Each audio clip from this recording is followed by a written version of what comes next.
everyone. What's up, Sag? Hello. We're in the back of Megan's car. For the January 2020 reading for you guys. Just felt like doing something different. So, yeah, this is not about the astrology right now. This is about, card predictions for 2020. See how we can peg down the energy and maybe give something cool to expect or maybe some direction and guidance towards the right energy, depending on what pops up. We've already done the card blessing, so just do what we always ask you to do on your end and invite your teams and your deities, your ancestors, your highest good from the other side, and get all in the soup together so we can get this next month figured out. I'm going first. Yeah.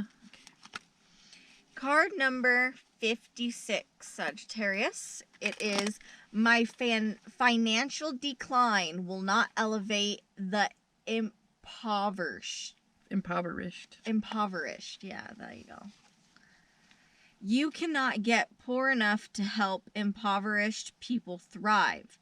It is only in your thriving that you have anything to offer anyone.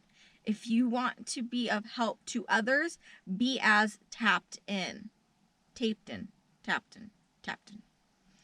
Tuned in and turned on as you can possibly be. Imagining Sagittarius just be like, okay, getting out the tape. They said it taped. I can see Eli doing something like that. Like, fuck it, where's the duct tape? Yep.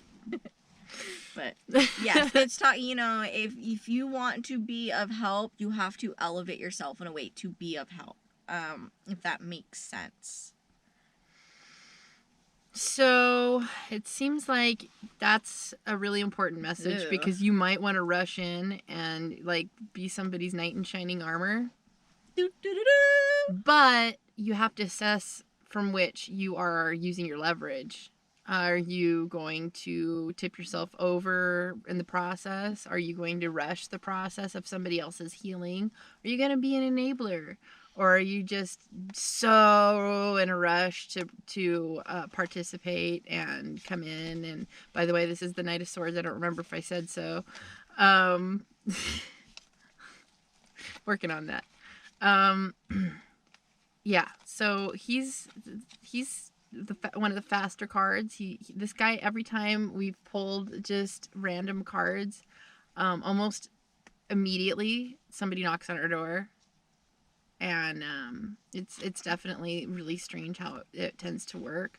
But this is a really fast card, and he's not always the most tactful or smooth or easy to get along with person because he's got his agenda. And it's like those people that ask you questions but already have their answer prepared and don't even listen to what you have to say before you even get it out, and they're already replying.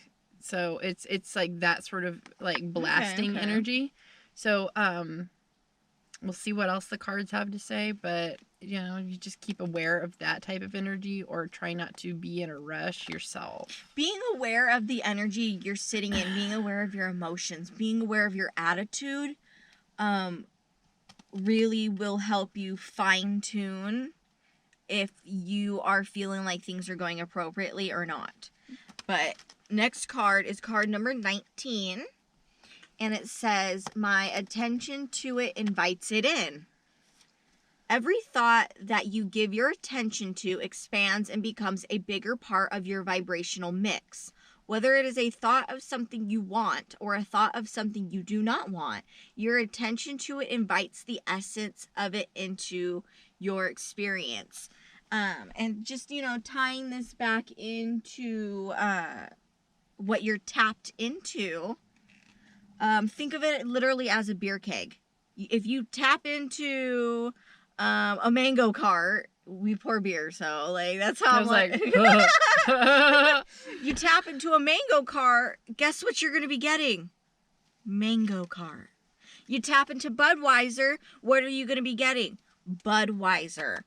Because you are you are connecting yourself To the source. To your source. Therefore, the more of it is going to come. That is what's coming out.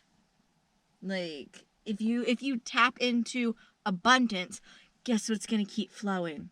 Some goddamn abundance. I feel like this is definitely having to do with a power struggle within, about like trying to interfere or feeling like you know better how to handle something.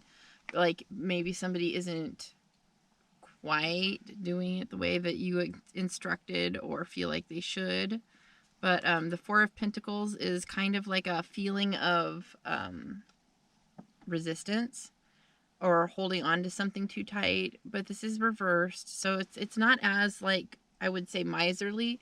It's just a little tight, like a little puckered, if you know what I mean. A little puckered.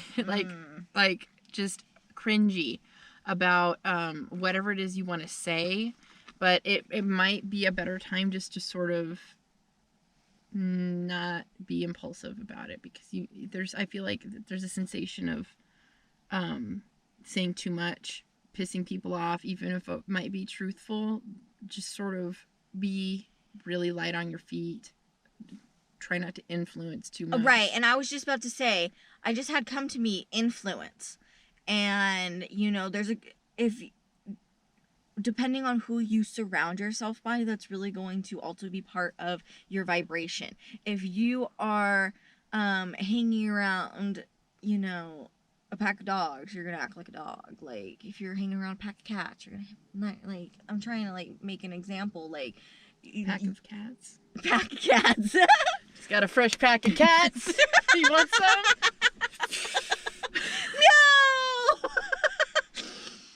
No. But you know, whoever, like, your tribe is part of your vibration. Whether you're a tribe of cats or a tribe of cigarettes, I don't fucking know. Tribe of cigarettes.